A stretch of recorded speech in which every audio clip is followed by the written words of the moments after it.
is wrong. Can see and connect the dots.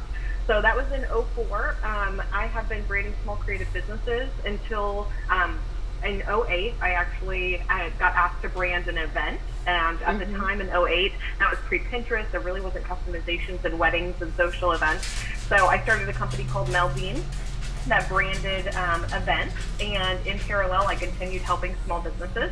And then the last 4 years, I've actually spent most of my time educating on stage now on webinars, helping the average business owner understand what strategic graphic design is, how you can hire a designer who knows how to extract from you what you need, show you in colors and fonts. And so I'm hopefully helping small businesses learn to work with designers better and pay us more and make better connections.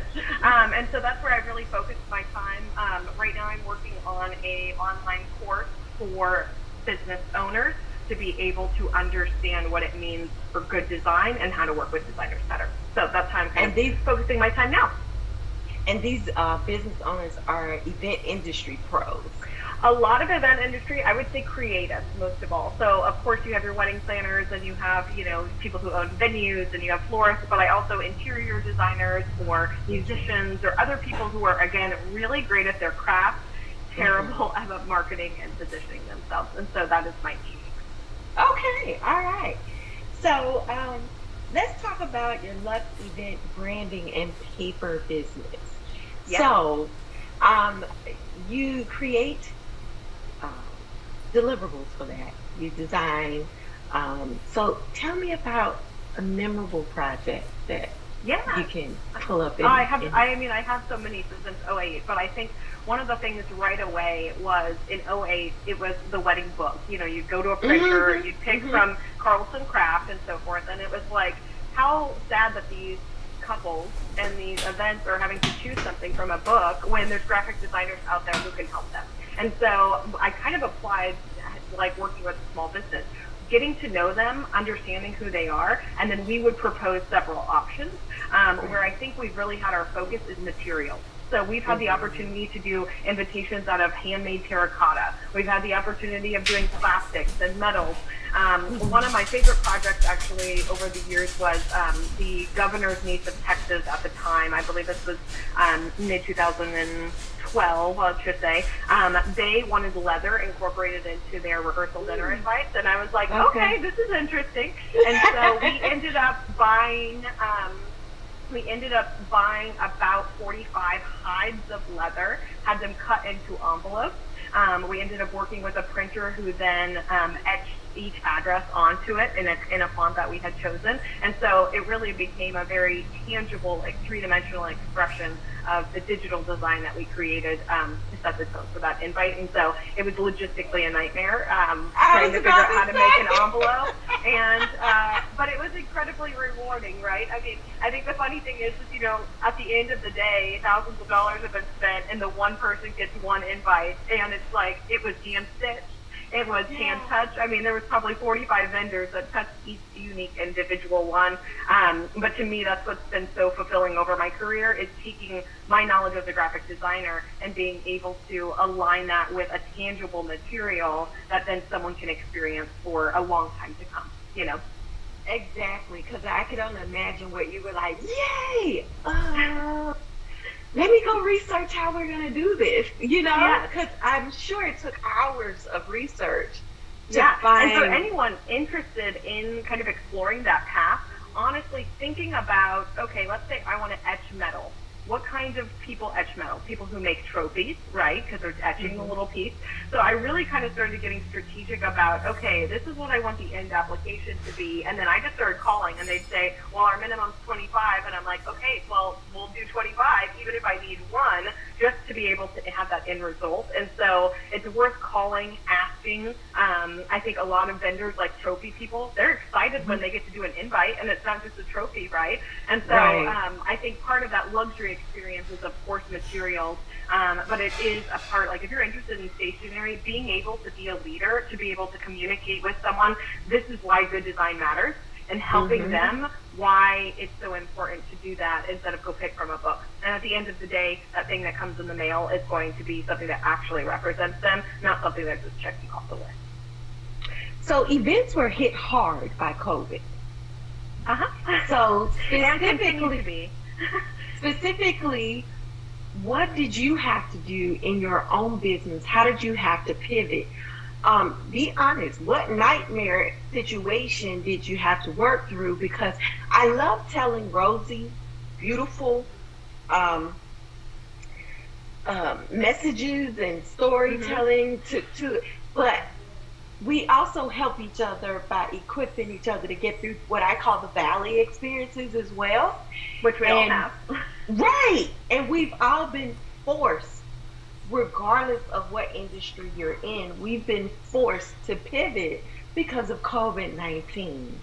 Yeah. We're all going to come out better, but yes. How did you do it? Yes. So obviously, no one really thought to put a pandemic into their contract, right? That would be an act of God or whatever. And so I think, for me, I have been in this industry for a long time, and I have felt like an expert until March of this year. Everything I knew did not exist anymore. And during the following months that happened, we had cancellations, and we had people wanting refunds, and we had people who wanted to postpone and didn't want to pay us the second half. And so I think taking a deep breath and really figuring out, okay, how can I control the narrative so that also when this is over with, which it will be for whenever it is, how can I still have a reputation that matters? And so really evaluating that, but at the same time, needing to feed my family, needing to pay my vendors. And so there was some hard conversations that had to happen, and definitely some changes and some evaluations that I had to think about internally to protect my business and kind of have some structure as we move into the unknowns of the future. And so I think the most challenging part was my heart breaking for my partners, my heart breaking for my couple. Everyone was being affected in a way to understand what my boundaries were for. As an expert, they were relying on me to tell them, what do I do? What do I do? What do I do? Oh, yeah. And it was like, I've never been through this either, right? And so there was some humility, there was some honest conversations, and I think most of all, it strengthened probably my communication and my boundaries within the company to be able to serve others in a way that's going to keep my reputation great, because now is not the time to be burning any bridges. If anything, we need each other more than ever. But also understanding, like, I am a small business for a reason. We can't have people walking all over us or taking our money, or, it is like our time is really valuable. And so being able to communicate that in a way that it was new to me was probably something that I've had to overcome. Yeah. And I'm sure all of us can relate.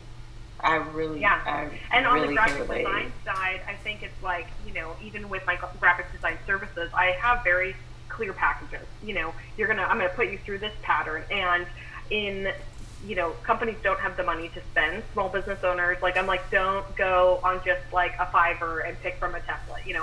Don't go on. I have meaningful design, and so I have kind of customized some of my packages to be more approachable during this low time, because most business owners are looking to refresh their brands while things are kind of at a slower point for them in their normal work. And so that's been a big thing this year, is kind of just reevaluating how I can offer kind of micro or mini packages that have the same amount of value, but maybe they circle back with me later and get that brand guidebook. We're just kind of setting the foundation for the bare bones of what they can start doing right now. And I've also found it helpful in my pivoting to condense things. So what used to be a brand guidebook is now a snapshot. So it's enough to equip them to be able to I love that. Be the steward of their brand, but we're not spending all of that time working on the brand guidebook. So snapshot, absolutely. And they've been really appreciative of that. Yes, those are the things where you're like, I always did a brand guidebook. So what can I do now? Exactly. And what now? But I think it is really important that we do help communicate to them our value, and telling them in normal cases, this is the full package. This is the value of that full package. Based on this, we're going to remove this, which has a value of this. and I'm going to recommend this because you need this to have a successful brand. So I think it is our responsibility to communicate that, so that there's also then respect for what we can offer. And I know I've heard you talk about, maybe even from your last one, it was like, we need to make sure that oh, I just lost the thought. But essentially, they keep coming back for more, right? Right, And now is a right. great time to be able to have good experiences with new clients, so that we can Yeah. keep them coming back when we're then maybe taking that big package and just turning it into 3 phases or something like that. Yeah. You become their brand partner. And that's with anything. If you find a great housekeeper, you don't want to lose that housekeeper and they don't want to lose you. So the way you do that is just like you described. So let's go here. Okay. You're launching an interview series with um, event industry pros. Tell us Yes, about this I am. exciting time for you. Yes. So I was having so many offline conversations via phone with friends and with colleagues, and hearing about, honestly, the positivity. How are they overcoming things right now? Where is maybe an idea that they had that they're like, oh my gosh, I could share this. And so I'm trying to keep it at a quick 20 minutes on Thursday Okay. evenings. And I feel like, we're all so short, like, focused anyway. And so some of the people who can hop on, say hello, then they come back and watch it in full the next day.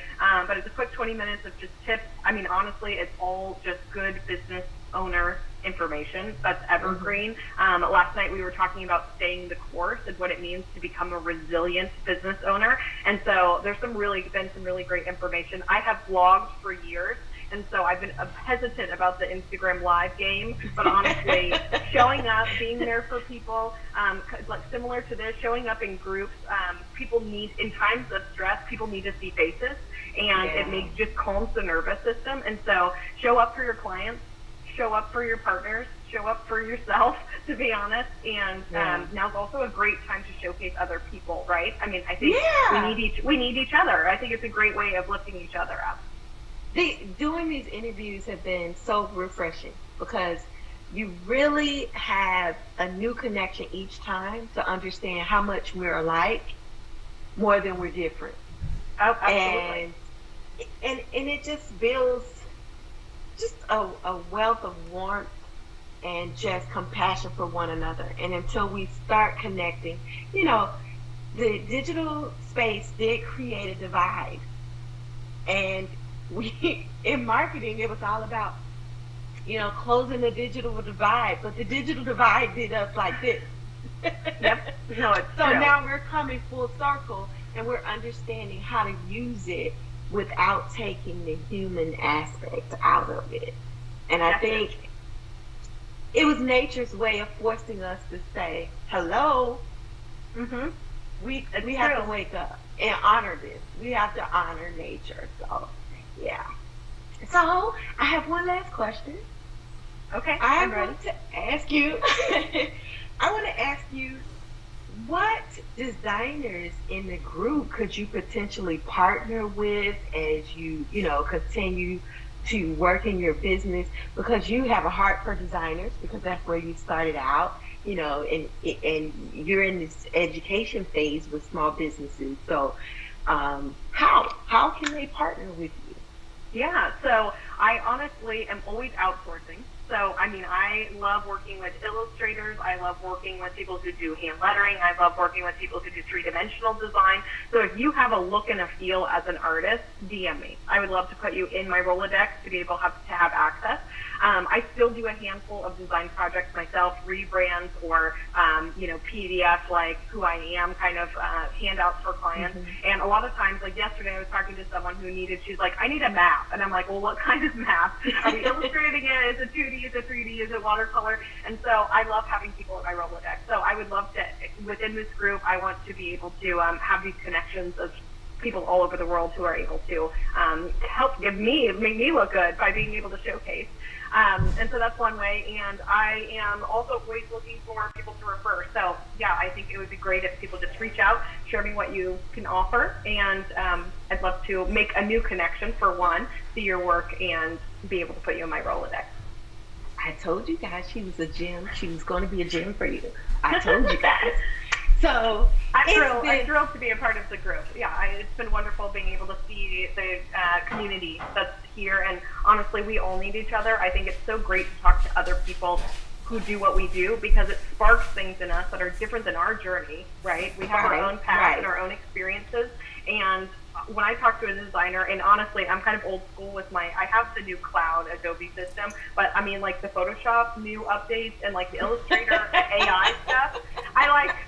I think I actually, probably the version I use, I like customize it so it's just like old school because that's what I'm used to with all my shortcut keys. But it's like we need each other. We need to spark new ideas. We need to pull each other through and really support each other during this time. So thank you too for putting this group together. I know it's meaningful for all. You're welcome, and thank you for being on the show. It's been a pleasure.